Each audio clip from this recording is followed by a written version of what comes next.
All right. Welcome, everybody, to another great episode of Marketing Monday. I'm Chris Mohrman. I am here as the VP of Marketing at Welcome Home, and I'm really excited today. We are going to be joined by three amazing guests. Some of them you may know, some of them may be new, but we are really excited to be talking together.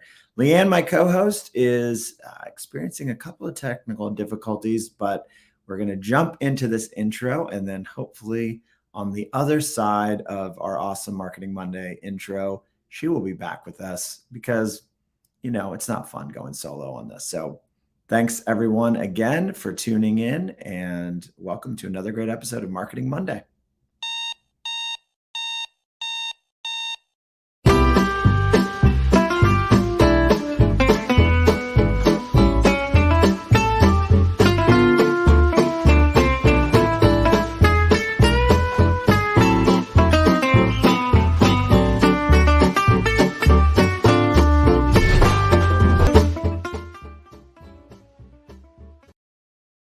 All right, welcome. I feel like every time I see that little fun animated intro, I need to copy my little animated wave there that's going on.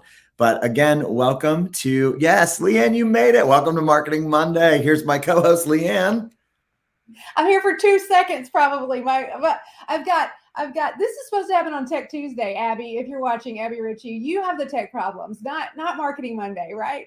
She's always joking that they have tech problems, but oh my gosh, my Wi-Fi's out and my hotspot's out, so I'm gonna be popping in and out probably. But so excited for this show, Chris! And what a good show! If we're gonna have tech difficulties, what a good show to have tech difficulties on. Because have you said, because I couldn't see, you said who our guests are today? I haven't. I just said we've got 3 special guests. So you can go ahead and intro our guests, and we'll get the fun started. Okay, cool. And we're going to talk. The reason is, look, he just begged us to come on. This guy, he was like, please let me come on. We're like, okay, I guess if you really want to. It's the great Steve Moran. Oh man, I'm so excited about this episode. This data, in some sense, I don't think of myself as a data person, but I really love data, and this report has got so much gold in it, so I can hardly wait to dig into it.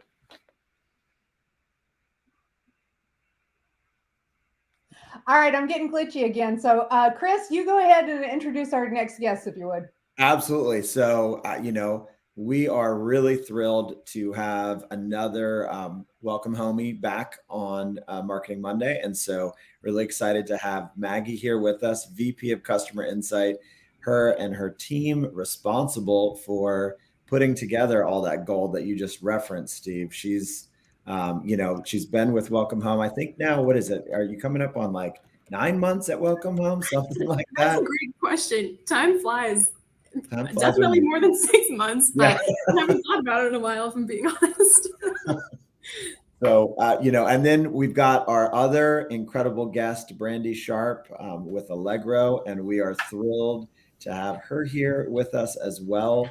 And so it was really fun putting together this great group of people. Steve, obviously having, lots to say about the industry, passionate about what's going on. As he mentioned, somebody who certainly is paying attention to the data, holding people accountable for some of the data that they're sharing. And so we know that. We know there's a little bit of microscope, but it's a good thing because, Maggie and our confidence in the data that we're sharing, the quarterly benchmark. And then Brandy is somebody who, firsthand experience in using the platform and also holding us accountable and saying, yeah, this is what we are actually seeing in the field. This is, how some of the, because part of the data talks about like next steps and things that you could be doing with your team and ways to improve in these different areas. And so we want to do that same like fit check with Brandy and say like, is this real? Is our information actually, something that people can take advantage of? So really excited. The goal of our conversation today, again, is to kind of do a look back at Q1. Most of us were like mid Q2, firmly looking into Q3, which seems wild at this point already. but still really effective to look back at the information and then plan as we move forward. So I'm going to kind of kick it over to Steve, because I think he's got some great questions to ask Brandy and Maggie, and I'll be jumping back and forth. And so if anyone is listening today, if you're watching the show, super thankful that you're here. Go ahead and just put your comments into the chat, and I'll help just get those questions over to this awesome panel. And again, thank you guys so much for being here. So Steve, question one, what do you got for us today? Oh yeah, so let's actually start. I'm gonna actually want to start with Brandy first. Right. When you got this report and took a look at it, were there big surprises, or what kind of went through your head as an operator? I was looking at the occupancy just overall, and then by care type, which I think was really helpful to get it broken down like that, because we all have to shift as those things change. And I was a little surprised at how low it was in the change.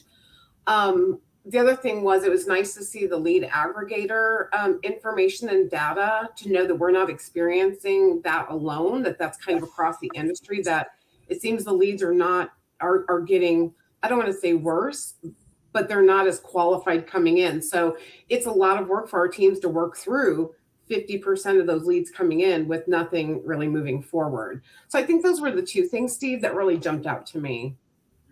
Cool. So I want to dig in a little deeper on this aggregator, or the aggregator leads. I think that it's a really, really important thing to talk about. But before we go to that, let's sort of address I don't know that it's exactly an elephant in the room, but I think we need to talk about this, Maggie.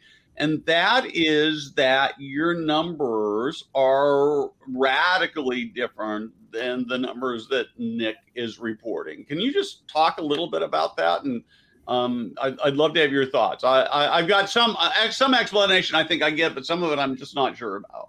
Sure. So just some general background on our data set. This is all data pulled directly from the CRM as reported by our operators in the system. We have more than 1,500 communities on the platform today. This is based on their data. It does not include the entire industry, only WelcomeHome customers. So that is what is informing our occupancy. I think, thinking specifically about reasons why it might be lower than what you're seeing with NIC data or other comparative sources. Specifically for NIC, NIC is self-reported. When you self-report your data, you're able to decide what you include and what you don't. I think the biggest difference when it comes to that specific point is whether or not lease-ups are included in NIC data versus ours. We have to do our best to exclude lease-ups based on assumptions. For us, it's 12 months. Many communities take much longer than that to lease up, so that could be part of it. And many operators, when they're reporting up their occupancy, they exclude lease-ups entirely. So that could be a part of what's going on. In addition to just the fact that, our customers will be segmented differently. Our data set is almost 40% assisted living. And then, I can't speak to Nick's data set. I'm not sure what the breakdown is when you look at the overall, but there could be a lot driving the difference. But to me, it primarily hinges on the fact that it's self-reported versus not. Yeah, and I think the other thing is, just because this is one of the things that as I've had conversation with Nick about this, is that they're looking at some select markets, and so they don't include anything that's in smaller towns and in rural communities, and I think that those I don't know how that looks with your data, but I know that they can make significant differences there. I guess for me, Steve, you asked me offline about the median, and I did pull it. So if you look at the industry standings section of the report, the 50th percentile is equivalent to the median. So our median community is at 81%, which is a little bit more in line with what you're seeing with Nick as well. Yeah, and I always feel like I'm always surprised that Nick doesn't publish the median, because I think it's actually is more reflective of where you can and should be, because your numbers are kind of discouraging, honestly. Yeah. But the other thing I want to talk about, so one of the things in here that I actually want to jump to, we're going to get to the aggregator question in a second, but one of the things I really want to talk about is you've got this statement in here that says, I'm going to read it. The top 25% of communities were above 92% occupancy. Talk to me about how that happens. Sure. So I'll start, and Brandy, please. Yeah, I want to hear from Brandy too. She's I an found operator. it very true in our portfolio as well. Our top 25 were over 90%. So it ran into what I looked at from our communities. I mean, I'll take that as a win when we're comparing, other data to our data, that Brandy is in this moment validating that we are sharing facts. Yeah. Okay, good. Keep going now. Sorry. Yeah. No worries. So, in the market as a whole, every player's story looks different. Some have lower occupancy, some have higher. In our particular data set, which again is just WelcomeHome communities, the top 25% of communities are above 92% or greater. A lot of these are large operators that are incumbents in their space. They've been doing this for a long time. They have strong sales teams and they're stable. And, thematically, as we talk to other large operators, among our customers, when we do sense check this before we publish it. So when we sense check this data, this is what we see at some of those larger operators as well. You just have some of those players that know what they're doing. They've been doing it for a long time and they're able to hold strong. I think the real interesting question is, how do you take the core behaviors that are working at those communities and translate them to some of the ones that don't have those systems in place today, so that you can start to lift. That was one of the most exciting parts of our year in review report to me. We were tracking the group that made improvements and looking at what their behaviors were, just to start to see, how do you move from the 25th percentile to the 75th? I think that's the question we all want to answer. Yeah, so this is... Oh, go ahead, Steve. Go ahead, Brandy. Yeah, go ahead. I really thought about that too. And, our stable properties are the ones with teams that have been there a while and are strong teams. Some of our more challenging communities are the ones that have turnover, and labor challenges are there at the community level from a line staff perspective, as well as the leadership and sales perspective. So, I really find that the more turnover or, change in leadership that we have, those are the ones that struggle to get up there. So there's so many variables across that it's going to determine if it's, one in the top 25%, or if it's one of those that continue to struggle and maybe have seen a dip in occupancy in Q1. But I'm seeing that with our communities. I'm like, okay, it makes sense that we're only 72% occupied there. We've had 2 executive directors and a few salespeople there in the last 2 years. Yeah. So it affects it, right? Yeah. So you just try to think of ways to make sense of the data. And I think that's where some of this comes in helpful, right? Like, I know the exercise, like what Maggie's goal in this is, like, okay, so we can show you, here are the behaviors that are working to some of those new executive directors, and help that ramp up, happen a lot quicker. We can just make them aware, like, hey, here's the skills that you need to be employing right away. Yeah, and I mean, just thinking back to what we did see in that year in review report, to Brandy's point, it's not necessarily about, more activities, constant outreach. It's about, what types of leads are you working? How are you working them? We saw in the data that experienced teams and teams that had massive occupancy gains over the year, they were doing more core activities. So things like calls, direct outreach, versus, communities that were not, but they were actually doing fewer activities overall. So if you think about cutting out the noise, like time spent doing assessments or paperwork, they were doing much less of that. So it's a question of learning how to efficiently navigate the very difficult job that is being a sales director or being an executive director. I agree. I keep interrupting you, Steve. I apologize. So let me say one thing quick, and then we'll come back to you, Brandy. But what I was going to say is, this is particularly for Chris and Maggie.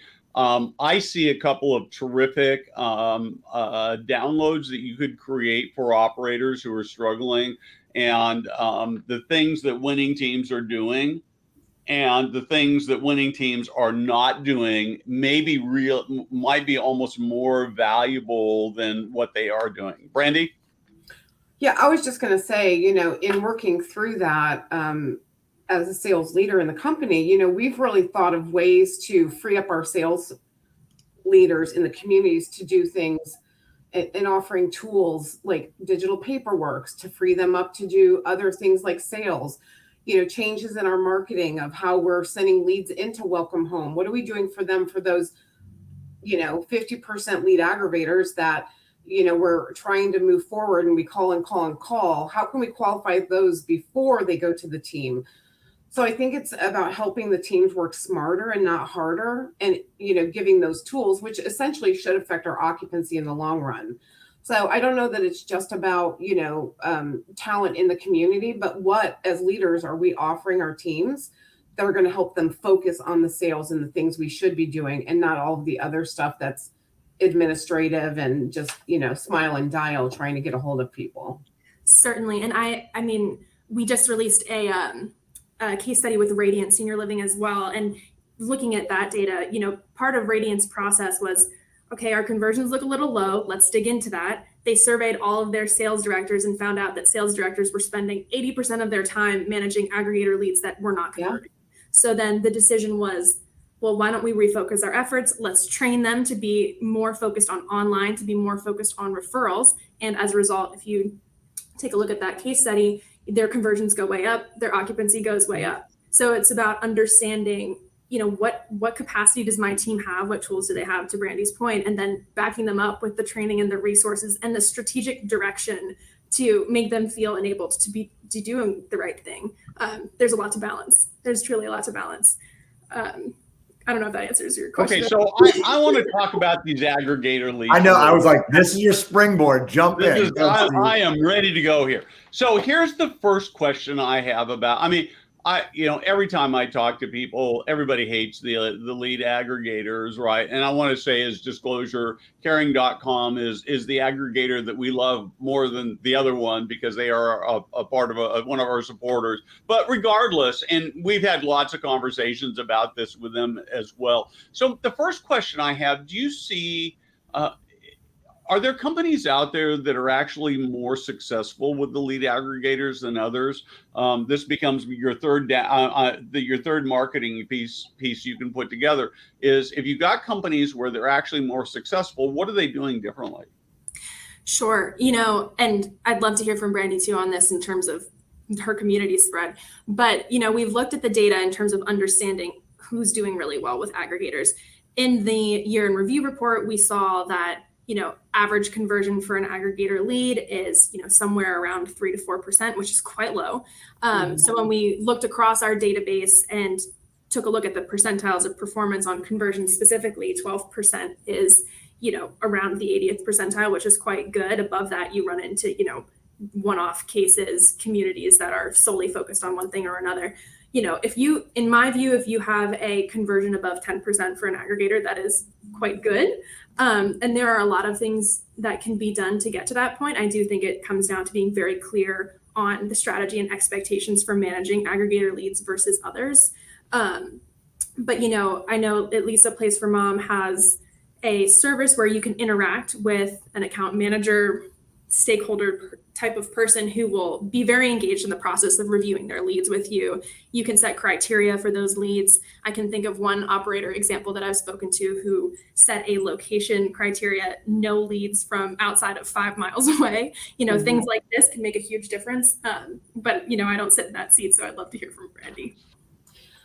Yeah, and it was funny when I read the report because, just looking at as an industry, the tour to moving conversion has dropped in Q1, and we've also seen an increase in lead aggregator leads in Q1.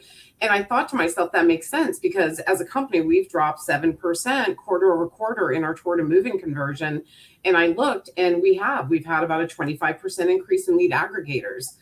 So, and that's part of our responsibility to look and see, because it's not just the big names. We started working with a lot of locals that we converted a much higher number because they tour them and they, spend time with them, where it's not just a phone call or an email that goes to everybody. So I think we've started to work smarter with the lead aggregators, and we've done exactly what you said, Maggie. We have said, don't send anyone from this zip code, or don't send anyone below this, income or budget, because it's just not doable. Because I know that they have a lot of flexibility in that. So, moving into Q2, we've seen our numbers improve. We've gone up 7% with our conversions, and we've seen lower amount of lead aggregator leads come in. So I think it's just making those shifts, and it may work different for different companies, but that's what we've done, and it seems to be helping improve. We still have some room to grow those conversions, but it's a lot better than it was in Q1. Mm-hmm. And just to add one more point, looking at this trend that Brandy pointed out, we're seeing leads from aggregators and online come in. We're seeing our tour to move in slightly go down. It's a lot like, what happened with college applications with the Common App. You suddenly have the ability to apply or look into a much larger spread of places that you do before. Right. Yeah. So what that requires from our side, from an operator standpoint, is to have a much better idea of the profile of the person that fits our community. Yep. And I think that's a very new skill to learn. In WelcomeHome, you have some of the tools to look into the data historically on what that person might be, but it is a huge challenge, and it's a new skill set and focus that we'll have to learn to respond to aggregator and online leads. Well, and not to plug in a WelcomeHome here, because I know that's not what the call's for, but the CRM is so customizable that we've done things within the database to help us with those lead aggregators coming in and certain information that we have to put in before we actually make it a viable lead. So, I think you just have to look for solutions overall, because it is a problem. It sounds like not just for us, but industry-wide. And what can we do to try to drive that? I don't think lead aggregators or anybody's favorite thing to do is pay a month's rent for a lead. But, I think sometimes they're a necessary evil that we have to do, and we have to find the best way to work with them to get that return. Right. So when you look at the lead aggregators and the low number of conversion, is that low number because they're A, not qualified, B, just too early in the sales process, or is it because they're sort of they're being fed to one individual is being fed to so many different communities that it just dilutes it? And do you have any thoughts on that? Yeah, I think 1 in 3 are correct. I mean, I think they do go out to a lot of people. Some people are very frustrated by the time we get them. That's why speed to lead is so important. But then everybody's got that mentality of speed to lead. So they may get 6 calls in an hour. So I think that's one challenge. And we're working on a solution for that from a nurturing perspective to make it easier. I think that there are some unqualified leads coming our way that we have to kind of dig through. I would say that's the main reason we're closing lead aggregator leads, is we find out they can't afford us or we can't meet their care type. But again, much better luck with these local ones. Of course, the teams seem to think it's a solution to just get as many locals as they can and sign 800 contracts. And we've had to say, no, we can't do that. Yeah. It's too much to manage. But I love for them to bring me somebody that says, okay, we're going to charge a flat fee of $3,000 and we're going to bring you a lead and we're going to tour them with you. So, I think lead aggregator is such a big bucket, Steve, that you really have to evaluate how you work with them based on the individual company, if that makes any sense. Right. Yeah. Well, so who do you see as I'm not asking the question right. What are the best lead sources? Professionals and resident and family. Yes, I'd have to agree as well. I mean, we looked at this data in the year in review, and it's a trade-off. These referral lead sources like friends and family, like professionals, it's a much longer sales cycle, but they end up staying for much longer and converting at a much higher rate. I mean, if you think about other experiences in your life, if a friend refers you to a doctor, or if a friend, refers you to a place to go on vacation, you're much more likely to trust that recommendation than something you see on like TripAdvisor if you're planning a trip, right? So it makes a lot of intuitive sense that these are the sources that tend to convert and create the most value for operators.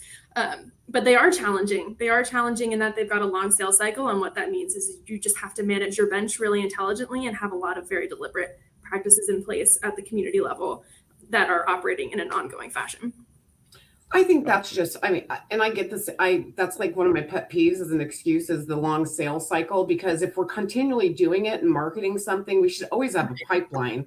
So then you get in a routine. We've got a community that 65% of their move-ins are from friends and family, and they just fill themselves, and it's fantastic. So, we want to do more of that. And some teams are better at promoting the program than others, but we would much rather take care of somebody like that and take care of a resident in the way of a credit or something for referring somebody, for believing in our community. And then professionals, but Steve, that's getting harder and harder. I go back and forth with some of our leadership because it's not like it used to be. I think even the hospitals just send them to a place for mom now and let them do it. So we have to go re-educate them on the experience of the prospect and the family of not having all of these folks call them, but call us and we will help. Even if we're not the right people, we will help you. We know our markets. So it's really doing things differently to get away from, I think sometimes it puts a bad taste in our prospect's mouth when that happens. And I think we already have an uphill battle of convincing people that senior living is a great solution for them. So that just adds to it. Yeah. So I really love what Brooke has put up there. I think Yes. that to incentivize makes a huge sense to your residents. And around the end of the year, early part of this year, I had the opportunity to spend quite a bit of time, spend some overnights in some senior living communities. And it was really refreshing because as I talked to residents, they often would tell me stories about inviting their friends to come live there. And so that's really powerful. Can you talk to me a little bit about the data in terms of leads coming directly through the community's website? I've been a consumer a couple of times, and because I know about aggregators, that's not where I want to go. And so I go and visit my friend, Mr. Google, and then start looking at things like star ratings. In fact, I'm going to add to this question. While now you got me going. Do you see any correlation between Google reviews, star ratings, and one more thing I'm going to throw in? If I have to remind you of this, I'll come back to it. How about putting pricing online? Oh boy, we've been round and round with this. Yes. We do. We believe in transparency. We do starting rates on the website, and I think we should. And I think of it from a consumer perspective. I think we're no different than any other business. And if I'm shopping for a car or furniture, being sneaky about the price is what it is. I don't want to go in and look. And I had a personal experience when I was a director at a community where, I didn't do my good discovery. I, didn't share rates. We had a great tour. This lady was so excited to move in. And then I found out she didn't have the money to. So I share that story with my community teams because it feels bad to us and it really feels bad to that prospect. So, we want to be transparent, and it's hard. We're not going to list every rate on the website, but we believe in starting rates. Let the consumer do their research like we know they are. Yep. And, at least come in prepared. We don't do everything because we obviously want to have our sales part because they don't always know what's included in the rate. And they think, oh, I can't afford that and all this other stuff. So we also put resources on there and what's included in the rate. But, we absolutely 100% at Allegro believe in transparency with rates. So absolutely. Google reviews. That's a struggle, Steve. I will tell you, and especially with all the hacks and the spam and stuff, sometimes we even get a review that has nothing to do with us, and it's some work to get that taken down. So we're really working on testimonials and Google reviews this year with our teams, and have set goals in our wonderful customized CRM for them to do testimonials and them to do Google reviews, because it's such an important part of our business. I look at them for anything I do. And it's also a way to identify when we've had a service failure. Nobody likes that negative review, but you know what? It's going to be up there and we can immediately address it because not every family's comfortable just coming to you, which is unfortunate. And we try not to have that happen, but it happens. So, I would say people are doing the research online. I Google everything that I, want to go, or if I want to, engage with a business, and they're going to see that. So I think they're very important. And it's important to manage it from our side. Yeah. If they say something good, respond to them and thank them. People see that. And if it's negative, respond to that as well, and then manage it internally, to resolve. Yeah. Yeah. I mean, you're absolutely right. Nobody likes negative reviews, right? But they're really, if you treat them all as an opportunity to learn how to do things better, then you embrace them, and you have these dialogues. Seems weird to talk about it, but you have these dialogues on your in the public like that. So absolutely true. From a data standpoint, Maggie, do you track that as a correlation? So in terms of reviews, we haven't looked at that today, but it is a fascinating question, and I am very curious about it. I certainly hope it does matter, because at Welcome Home, we care about our reviews a lot. I hope that pays off. But when you think about the question regarding, financial mismatch, we see in the quarterly data that share of leads lost for both online and for aggregators due to financial reasons is going up. It is much worse for online leads versus aggregators. I think that's probably because through aggregators, many people do have a little bit more transparency around pricing, or at least guided that way. To Brandy's point, there is an ongoing debate about whether or not you should share your rates.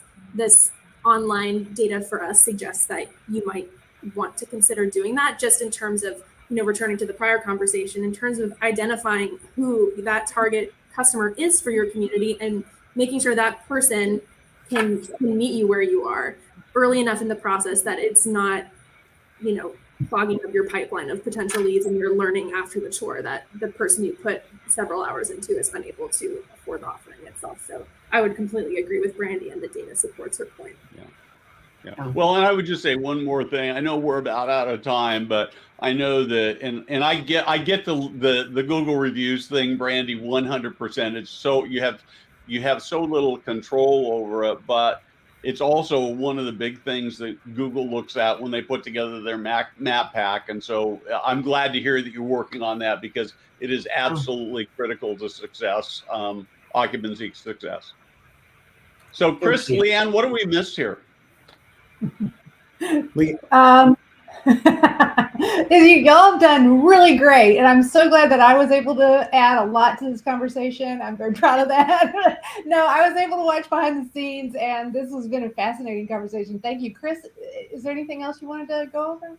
No, I've seen a lot of great comments as well in the chat, and so just thank you to everyone else that's participating. I know that that was part of what I was excited about today, knowing, like, coming from the marketing agency background, like, obviously, like, that ongoing, how are we managing online lead sources, how are we managing aggregators? And I think even some of what Brooke said earlier, it's like, if you don't have a good system in place, like, maybe shifting focus and spending that time on something that is more efficient and is going to get you the bigger win. Like, just getting in tons of leads is not necessarily helpful, right? And so we know that. And then again, just loving, like, all the conversation that's happening, and everyone chiming in around transparency, like, all good conversations that we know we're just continuing to help make those decisions on from a data perspective, like, how effective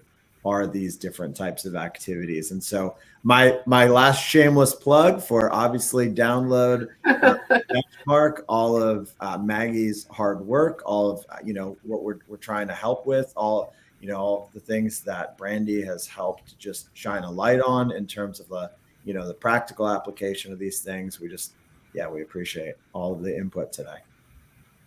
Thank you all so much for joining us. Thank you. Great job. Great job hosting, Chris and Steve. And we will see you all next time on Marketing Monday. Have a